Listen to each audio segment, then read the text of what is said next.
Salam. Welcome to another episode of Suhoor Talks with Imam Magid. I'm your host, Brother Mohammed. In today's episode, we're going to be talking about wealth and how we manage it from an Islamic perspective. Assalamu alaikum, Sheikh. Salam.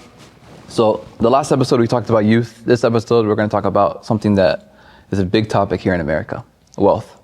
Now, wealth is an essential thing in our day-to-day life, Sheikh. Yeah. So, what does Islam say about wealth? Yeah, Bismillah, sallallahu ala Rasulillah. First of all, I think that we come to the end of Ramadan. Yeah. I gotta miss Ramadan. Yeah. That's a beautiful month. It went by quick, Sheikh. Yes, subhanallah. SubhanAllah. Islam is a religion promote earning, halal earning. And Prophet Muhammad sallallahu alaihi wasallam in many hadith encourage people to work, to earn. Yeah. And he said the upper hand is better than lower hand. And he said there's nothing considered more virtuous than a person eating or earning money with their own hand. And here, hand is symbolism, meaning that people just making living. Yeah. And one of the most important aspects of wealth in Islam is to believe that our money is the gift and the trust Allah has given us. That's why when Allah subhanahu wa ta'ala said, أَنْفِقُوا مِمَّا رَزَقْنَاكُمْ, spend from what we have given you. It's not yours. Yeah. And the other things about wealth is that when people think about money, they have to think about how they earn it. Because you have to, the earning impact even your dua. Really? Absolutely. Rasul sallallahu alaihi wasallam said to Mu'adh ibn Jabal, "Atib mad'amak takun mustajab ad-da'wa." Earn halal, Allah will respond to your dua. SubhanAllah. There's another hadith of Rasul sallallahu alaihi wasallam said, a man may be traveling for a long time, and maybe the traveling have, took a toll on him, and he can see in his clothes and so forth. And because people used to travel with camel and walk. Yeah. Now we have cars. Yeah. Yes. Now we have cars and planes. Planes. Yeah. But he said, in that condition, that person is supposed to be like really in a very humbling position. Okay. But he asked in Allah, but the Rasul said, but his food is haram, his clothing is haram, he been earning haram, which is means unlawful means of earning and clothing and buying everything he has. You earn it through illegal, unlawful means. Yeah. He said, why that person expecting Allah to answer their prayer? SubhanAllah. Yeah. Therefore, it's very important for all of us. If we are struggling with earning halal, we should make a decision now. You have to believe that Allah is a Razzaq. Allah is the one who provides, give provision. And Rasulullah said in the hadith, لو توكلتم على الله حق توكله, if you rely on Allah absolutely and completely, He will provide for you as He provides for the birds. They fly with empty stomach, they come back with full stomach.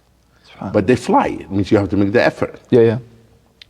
And therefore, this is the first condition, that earn it from lawful means. That including that when you're given responsibility, you deliver what you've been asked. Work ethics. Now, that's one aspect. The second aspect of it is how to spend it. Yeah. When you earn it and how you spend it. Yeah. And what this idea of buying things we don't need. Yeah. You ever heard of Black Friday? Yeah, Black Friday, yeah. What people do on Black Friday? They shop until they drop. Exactly. And not only that, they do like tahajjud in front of the department store. Yeah, they're in front of the store camping out. Camping out. Yeah. And when they open the store, they run pushing, shoving. And then you ask them, how much you need that? Yeah. Not really. Because it's the 4-letter SALE. You know what that means? Oh, come on, Sheikh. Sale. Come on now. Yeah. Okay. They run for those.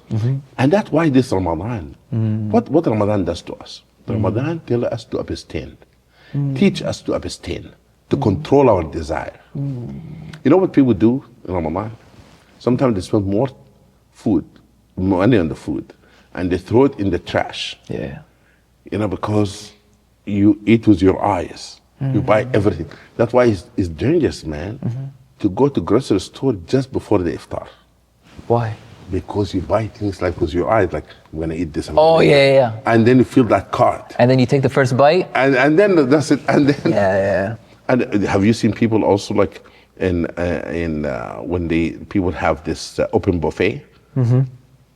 People come and take the plate and mount in the plates. Maybe 2 plates sometimes. They eat a little bit and then they throw it. Yeah. Therefore, a person have to think about how do we deal with wealth, how do we bounties of Allah.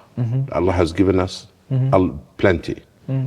My brothers and sisters, look in your TV and see the most resilient community of brothers and sisters in Gaza. SubhanAllah. How the people of Gaza are fasting Ramadan? With all the destructions. How people in Sudan fasting Ramadan? There's a war in Sudan, have taken many people's life. How are they fasting Ramadan?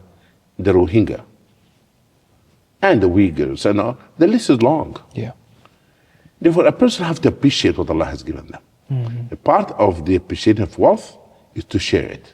It's called sadaqah, spending. And in the month of Ramadan, you're going to hear a lot of people ask at the Adam Center to spend. Yeah. Any money that you spend, it is saving money. Because Rasulullah said a person have 3 things out of their money. Every human being. The food that they ate, the clothes that they wear, and the money that given sadaqah. The money in sadaqah, Allah take it and multiply to 700 times. The only with Allah you can have that saving. The stock market can crash anytime. Yeah. And people lose their wealth over time. But with Allah subhanahu wa ta'ala, it's everlasting. ما عندكم ينفد وما عند الله باق. Whatever you have, you spend it. Whatever with Allah is would last. Yeah. Therefore, in this month of Ramadan, be generous. Rasulullah used to be very generous all his life, but become more generous in the month of Ramadan. So, Sheikh, question. What are some examples of the process during the time of the Prophet and the stories of the companions what did they do with their wealth? Good question. Rasul sallallahu alayhi wa sallam, somebody gave him a gift of a sheep. The meat of a sheep, a whole sheep. Yeah. As a gift. So he asked his wife, Sayyidah Aisha radiallahu anha, to give it away. Okay. Right away? Yeah, just give it. He said, give it to people. Okay. But she gave it and she saved something for him, which is the shoulder. Hit the shoulder, yeah. Rasulullah to like the shoulder. صح. And he came and he asked her, what happened to the sheep? She said, all of it is gone, except the shoulder. You know what Rasulullah said? Reorient her in this statement. He said, all of it being saved except the shoulder. SubhanAllah. Because it's given sadaqah, that Allah saved it for you. He flipped it. Yeah. Yeah. And it's important to think about someone like Sayyidah Khadija radiallahu anha. Every Muslim in America and Muslim around the world, they be Muslim because Rasulullah conveyed the message and because Khadija paid for it too. Yeah. She gave the largest fundraising or the donation in fundraising. She wrote the biggest check. Rasulullah said, ما نفعني مال كمال خديجة. There's no money have helped me more than money of Khadija radiallahu anha, our mother. Yeah. I really want to see Khadija radiallahu anha in the Day of Judgment. After Rasul sallallahu alayhi wa sallam, after seeing al-Mustafa sallallahu alayhi wa sallam, eating from his hand, I want to see our mother, Khadija radiallahu anha. Yeah. This lady gave all her money, Sayyid Khadija radiallahu anha, and she died in the boycott. Yeah. You know how she died? She was eating something not edible, like leaves of trees. SubhanAllah. But she gave all her money for us. Yeah. So they become Muslims, so Adam Center can be built. That's how the Sahaba, Abu Bakr radiallahu anhu, gave all his wealth. Abdurrahman bin Auf, Usman bin Affan, radiallahu anhu, all of them. They gave their wealth. They helped people, helped the community. Yeah. Abdurrahman bin Auf was a good businessman. When they did Muhajirin and Ansar, they wanted to give him some of the wealth. He said, no, show me the market. Yeah. I can do it myself. Yeah, I do it myself. And by the end of the day, he made money that is enough money. صح. Therefore, we encouraging private business and so forth. Yeah. You know, I'm not advertising other organizations, but there's a group of young people who left corporate America. Yeah. And they start helping people to maximize their benefit, building the capacity, the forerunners. Yeah. Those are, when you learn the skills of life, how to make this world a better world, use your wealth, your financial capital, and intellectual capital. May Allah subhanahu wa ta'ala make us do the best. Thank you for another episode. Inshallah, next episode we're going to be talking about knowledge. So stay tuned. Suhoor Talks with Imam Magid. Salam. Thank you for tuning into another episode of Suhoor Talks with Imam Magid. Want to get involved and help Adam Center? Click the link below.